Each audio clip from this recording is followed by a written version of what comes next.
بسم اللہ الرحمن الرحیم۔ السلام علیکم ورحمۃ اللہ وبرکاتہ۔ انسان اپنی زندگی میں محض اپنی لذتوں خواہشوں کو پورا کرنے کے لیے جو کچھ بھی کرتا ہے، جس کی وجہ سے یا تو اس کا پیسہ برباد ہوتا ہے یا صحت برباد ہوتی ہے، موت کو یاد رکھنے والے کی خواہشات بہت کم ہو جاتی ہیں۔ اس کے بارے میں نبی اکرم صلی اللہ علیہ وآلہ وسلم نے فرمایا، لذتوں کو ختم کرنے والی موت کو کثرت سے یاد کیا کرو۔ رسالت میں عرض کی گئی، کون سا مومن زیادہ عقل مند ہے؟ ارشاد فرمایا، موت کو کثرت سے یاد کرنے اور موت کے بعد آنے والی زندگی کو اچھی کرنے والے لوگ سمجھدار ہیں۔ ہر شخص کی جتنی زندگی مقرر ہے، اس میں نہ زیادتی ہو سکتی ہے نہ کمی۔ جب زندگی کا وقت پورا ہو جاتا ہے اور اس وقت حضرت عزرائیل علیہ السلام روح قبض کرنے کے لیے آتے ہیں، اس شخص کے دائیں بائیں جہاں تک نگاہ کام کرتی ہے، فرشتے ہی فرشتے دکھائی دیتے ہیں۔ اگر مرنے والا مسلمان ہے تو اس کو رحمت کے فرشتے نظر آتے ہیں، اور کافر کے دائیں بائیں عذاب۔ اس وقت ہر شخص پر اسلام کی حقانیت آفتاب سے زیادہ روشن ہو جاتی ہے، مگر اس وقت کا ایمان معتبر نہیں ہوتا، اس لیے کہ حکم ایمان دل غیب کا ہے، اور اب غیب تو نہ رہا بلکہ یہ چیزیں مشاہدہ ہو گئی۔ مرنے کے بعد مسلمان کی روح حسن مرتبہ مختلف مقاموں پر ہوتی ہے، بعض کی قبر میں، بعض کی زمزم شریف میں، بعض کی پاس والے آسمان میں، اور کسی کی ساتویں آسمان میں۔ بعض روحیں زیر عرش قندیلوں میں اور علیین میں، مگر کہیں بھی ہوں تو جسم سے ان کا تعلق بدستور رہتا ہے، اور کوئی قبر پہ آئے اسے دیکھتے پہچانتے۔ اس کے بعد حدیث کا مفہوم ہے کہ ایک قفس بند تھا جو کہ اب آزاد ہو گیا۔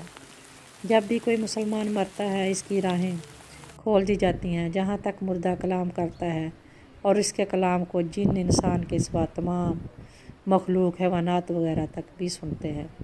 جب مردے کو قبر میں دفن کرتے ہیں، اس وقت اس کو قبر دباتی ہے۔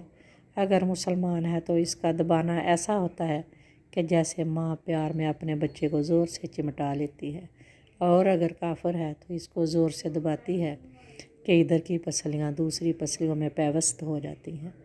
جب دفن کرنے والے دفن کر کے وہاں سے چلے جاتے ہیں، وہ ان کے جوتوں کی آواز سنتا ہے۔ اس وقت اس کے پاس دو فرشتے اپنے دانتوں سے زمین چیرتے ہوئے آتے ہیں اور نہایت سختی کے ساتھ کرخت آواز میں سوال کرتے ہیں۔ پہلا سوال، تیرا رب کون ہے؟ دوسرا سوال، تیرا دین کیا ہے؟ تیسرا سوال، آپ ان کے بارے میں کیا جانتے ہو؟ جو مسلمان ہوگا وہ جواب دے گا، میرا رب اللہ ہے، میرا دین اسلام ہے۔ تیسرے سوال کا جواب دے گا، وہ تو رسول اکرم صلی اللہ علیہ وآلہ وسلم ہے۔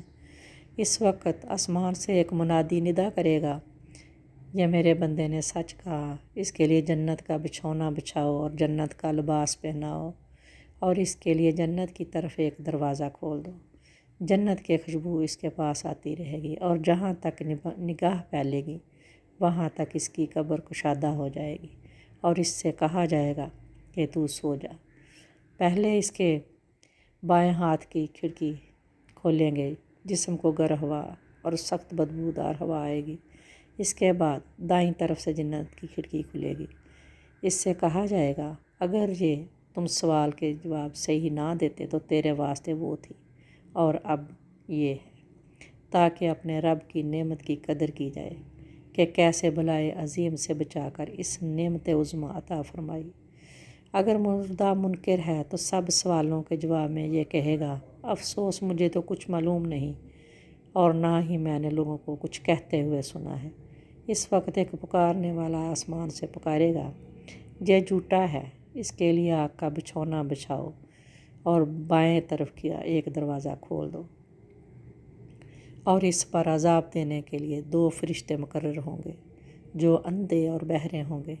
ان کے ساتھ لوہے کے گرز ہوگا، جو پہاڑ پر اگر مارا جائے تو ریزہ ریزہ ہو جائے۔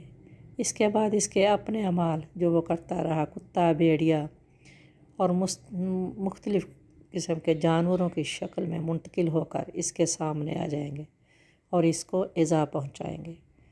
اور جو نیکیاں کی ہیں اس نے، کسی مسلمان مردے نے، اس کی نیکیاں اعمال حسن و مقبول محبوب صورت پر مستقل ہو کر اس کو خوش آمدید کہیں گی۔ حضرت محمد صلی اللہ علیہ وآلہ وسلم نے فرمایا، موت کو کثرت سے یاد کیا کرو، کیونکہ وہ گناہوں کو زائل کرتی ہے اور دنیا سے بے رغبتی پیدا کرتی ہے۔ جزاک اللہ خیر، دعاؤں میں یاد رکھیے گا۔